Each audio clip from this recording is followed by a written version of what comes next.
Ғылым, таным мен білімнің ең жоғарғы формасы тақырыбындағы слайдтың мақсаты ғылыми жаратылыстану әдебиеттерін насихаттау болып табылады.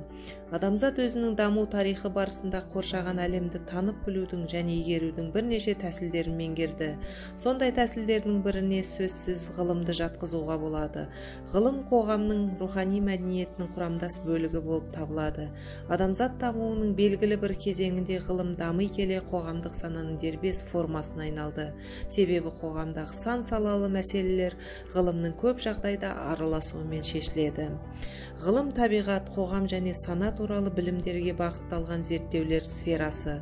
Ғылым көп салалы және өзіне білімнің барлық кезеңдері мен шарттарын, ғалымдардың білімі мен қабілетін, тәжірибесі мен мамандық іскерлігін, ғылыми еңбектің бөлінуі мен корпорациясын, ғылыми мекемелерді, ғылыми зерттеу жұмыстарының әдістемесін, ғылыми информациялық жүйені және барлық білімдердің қосындысын қамтиды.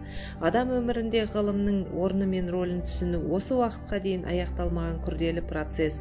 Бұл процесс қиыншылықтар мен қайшылықтардың, талас-тартыстың, күмәнді сұрақтардың, көптеген жаңа мәселелердің пайда болуымен экспериментті және зертханалық құралдармен тығыз байланысты.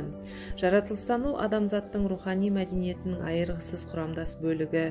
Оның қазіргі заманғы негізгі ғылыми қағидаларын, дүниеге көзқарастық және методологиялық пайымдауларын білу кез келген қызмет саласындағы мамандар үшін қажетті және даярлықтың бір түрі болып табылады. Ғылым адамзат мәдениетінің орасан зор жетістігі болып саналады. Ол адамзат өмірін ұрпақтан ұрпаққа жеңілдетіп, тәуелсіз етеді және материалдық рухани байлықтың негізіне айналады.